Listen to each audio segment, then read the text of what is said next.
You go hiking, you think you know nature? Like, listen, bitch, I stared a mountain lion in the eyes. They're terrifying. It's a war. It's a constant terrifying. war. I made eye contact with a grizzly bear from like 50 yards away, and almost shit my pants. It wasn't even a big one. Dude. It was like a 6-foot grizzly bear. They look at you so different than any other bear.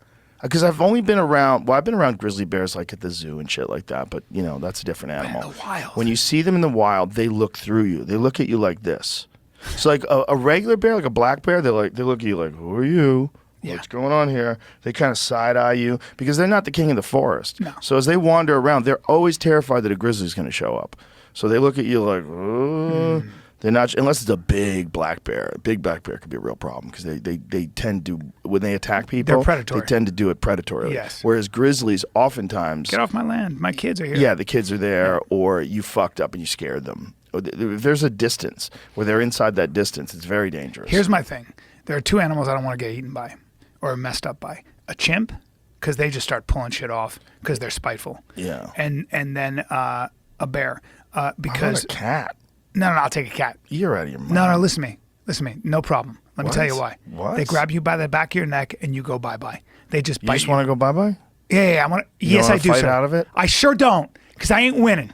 But sometimes people survive. There's been a bunch of dudes that survived getting grizzly bear fucked up, and they just have like faces. Yeah, but like, sometimes they eat you ass first. The problem is they start eating your legs. If they start eating you, yeah, that's a problem. If they eat you, it's a problem. Yeah, and it's 1,100-pound angry that's dog. the grizzly man story. Apparently, Yes. It took like a half an hour for him to kill him. That's right.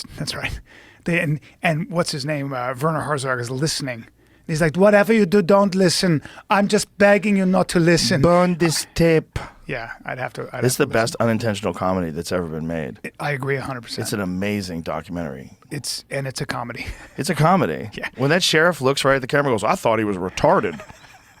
like, come on, this is a comedy. And there's a smash cut after that. Yeah. Like, Werner Herzog's a genius. Yeah. He knows what he's doing. he does. He knows what he's doing. 100%. Because there is some beauty in the story, and there is some tragedy in the story, and there's like this weird human element where this clearly gay guy who's in the closet is out wandering around in the woods pretending he's protecting grizzly bears. It's fucking amazing. But he had amazing encounters. Like, he had an incredible friendship with this little fox who was, like, hanging out with him. Like, foxes, like, when you camp in a place for a long period of time and they realize you're not dangerous, they just become your friend. Really? They hang out? Yeah, man. They hang out. The fox was hanging out with this dude. The fox stole his hat. They were playing. The fox stole his hat and dragged it into his den. Wow. And he's laughing with the fox and chasing after him. Give me my hat. Give me my hat back. Yeah. I don't remember that. Yeah, I remember man. I was in Alaska and a guy had a female wolf.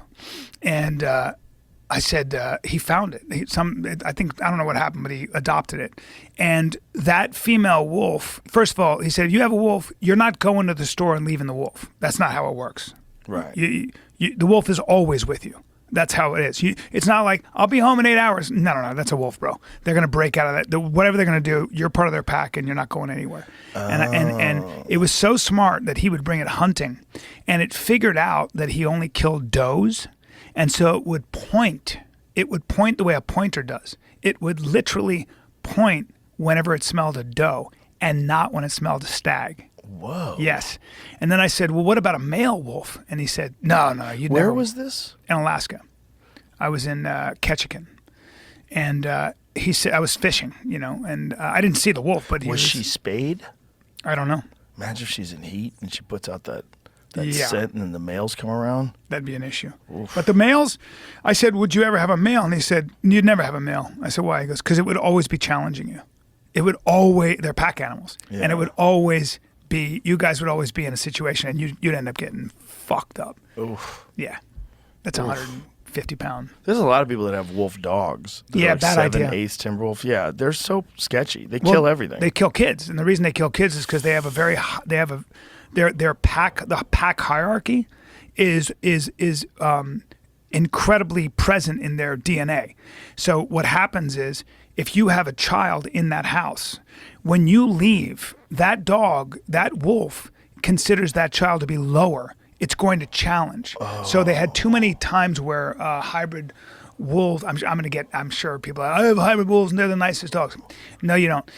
They're great dogs, but a lot of people actually testified at these because at the lawsuits and things, because those dogs, they're wolves, and they look at children as being below them on the pack. So there's always a chance they're going to take that competitor out. Oof. Yeah, it's no joke. So no hybrids, bro. Yeah, I had a friend who had one, and it got out. He was living on a ranch. It got out and killed 8 of the neighbor's sheep. Just went on a slaughter fest. Doing wolf shit. Just doing wolf shit. Yeah. Just killed them all. Yeah. Just figured Didn't out. even eat some of them, right? Just No, killed them. didn't eat them at all. Yeah. Just found out that they were contained in this little fenced-in area. It's like, that fence is 4 feet high. Boink. Just jumped over that fence like it was nothing. Yeah. You ever see a coyote jump a fence? Yeah. They're so graceful. I know. I saw a look coyote like deer. jump over my back fence with one of my chickens in his mouth. Dude, I've been to that. I know exactly what fence you're talking like about. Nothing. That's a 7-foot fence. 6 feet. Yeah. He went up to the top like it was nothing. Toes on the top. Boing. God. Like a gymnast. With a chicken in its mouth. With a chicken in his mouth. Yeah. What's chicken weigh? Like 5 pounds? 100 pounds, dude. I don't know biology, but I think it's about 100 pounds. What's a chicken weigh? What is like a female chicken weigh? Like about that big? They like feel like 3 they're pounds. about 5 pounds, maybe. Yeah, maybe. This motherfucker just with it in his mouth, just bound over that fence like it was non-existent. Crazy. And I was like under the illusion that those fences were keeping these cocksuckers out. Yeah, of course. Well, 6 feet. And it had spikes on it. I saw it. Bro, he went over it like it was not. He got his feet on the bars. He just sprang up. Like, watch this guy. Yeah, Look at no, that. That look is at insane. that. Just fast onto twitch the muscle. roof. Look how insane that is. That's a skinny ass fucking picket fence. He lands on No the top dog of would it. do that. No dog. Maybe a Belgian Malinois. Yeah, maybe a Belgian Malinois. They would do it easy. Bro, this guy, Mike Ritlin, you know who he is? No. He was a SEAL. He trains in Malinois. I had a 65-pound Malinois. He's in Dallas. Shout out to Mike. And he... Did you put the bite suit on? I did. Put the bite suit on. And then he had the dog in the car, and the handler had the dog by the leash. And so he said, just walk up to the car and just be kind of aggressive. 65-pound dog, skinny, little dog. You'd look at it and be like, whatever. And I start going, and then I just stick my arm in, and the thing grabs onto me. And my buddy Nick, who's a bodybuilder, crazy strong, he did the same thing. The pressure. Have you ever done it? No. It'll give you a new respect. It'll give you a new respect for the power of an animal. The pressure through the sleeve was so disconcerting, and I knew because I already done it in Afghanistan. I did the I did the USO. Yeah, bro, come on. I did the USO tour, so we had dogs, these giant Dutch Shepherds loose on us. But this 65-pound dog was doing it because it hated me.